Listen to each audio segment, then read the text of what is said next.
1851, in what is now known as Iraq, archaeologist and explorer Sir Austin Henry Layard discovered a library with 22,000 tablets containing what we know to be the earliest writings on Earth. The writings date back to over 6,000 years ago when the region was known as Mesopotamia, Sumer, and Babylon. Amongst these vast writings is a story which mirrors the book of Genesis in the Bible. It tells a story of a great flood which reshaped the face of the planet Earth and all of her inhabitants. It tells a story of a tower built and the creation of the spoken word. One of these scrolls includes a star map of what appears to be a sun and its planets. The writings include detailed descriptions and maps of our solar system matching what we know today and beyond. It includes a 10th planet in an orbit between Mars and Jupiter. It is written that the 10th planet Nibiru was thrust into our solar system and collided with the planet Tiamat. The remaining bulk of Tiamat over time became Eridu, the Earth as we know it, and the rest of her became the asteroid belt. In retrograde to the other 9 planets, Nibiru took orbit around our Sun in a long ecliptic or apogee. Lasting 3,600 years, it passes between Mars and Jupiter. In recent years, based on the patterns of our known solar system, astronomers have been looking for a planet with this same orbit. In search of this planet, they discovered the planet Pluto. The search continues.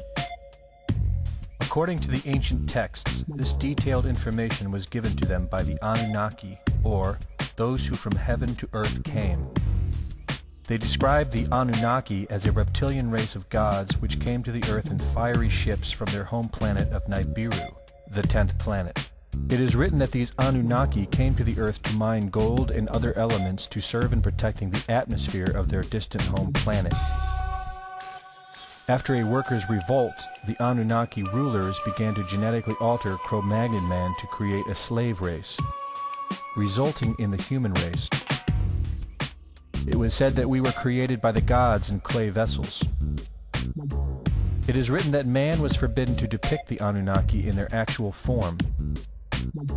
Just prior to the Great Flood, the bulk of the Anunnaki would return home, leaving numbers of them behind to watch over the earth. Anu was king. Assigned to Anu to heed his instructions. 300 in the heavens he stationed as a god, the ways of earth to define from the heaven, and on earth 600 he made reside, after he all their instructions had ordered. To the Anunnaki of heaven and of earth he allotted their assignments.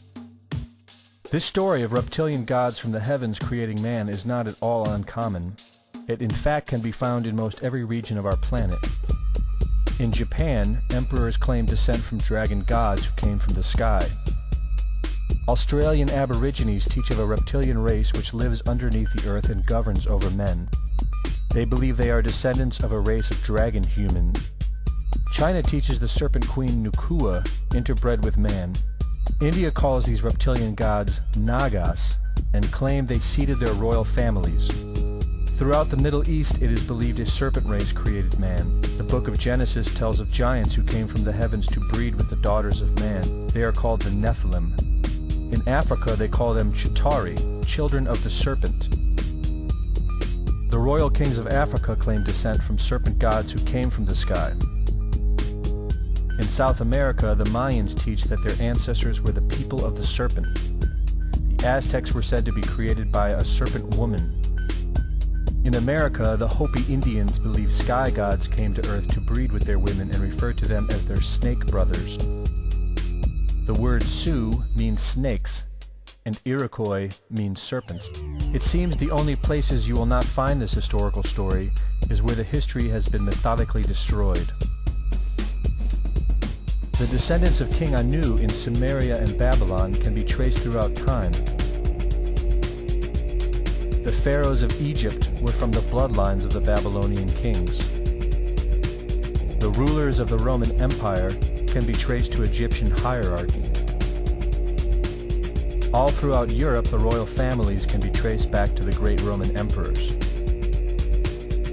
34 of the presidents of the United States are directly descended from European royalty, with the remaining 8 who are only closely related to these same bloodlines. In 1934, President Franklin Roosevelt placed the Great Seal, originally created in 1782 by the Freemasons, on the dollar bill. Represented in the Great Seal is a pyramid and the all-seeing eye, known to be used by the elusive society, the Illuminati. Strung together in conspiratorial confusion are secret societies such as the Illuminati, the Freemasons, and the Bohemian Club. In 1917, National Geographic did a story on a place in Montreal, California called Bohemian Grove. The story reports a place where the world's elite, members of the Bohemian Club, retreat to in late July and conduct an ancient occult ceremony called the Cremation of Care.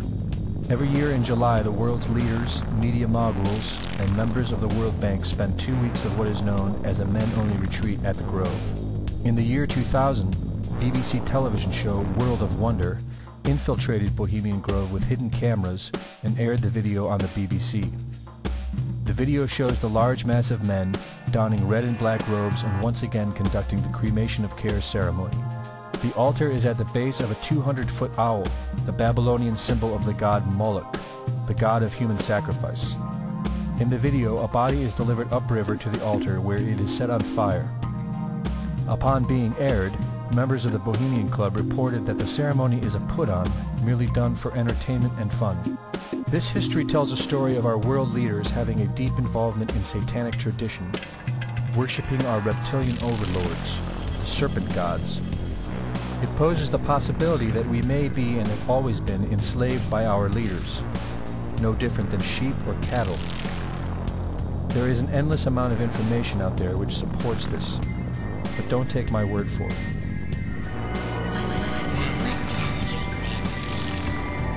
Well, son, a funny thing about regret is that it's better to regret something you have done than to regret something you haven't done. And by the way, if you see your mom this weekend, be sure and tell her, Satan! Satan! Satan!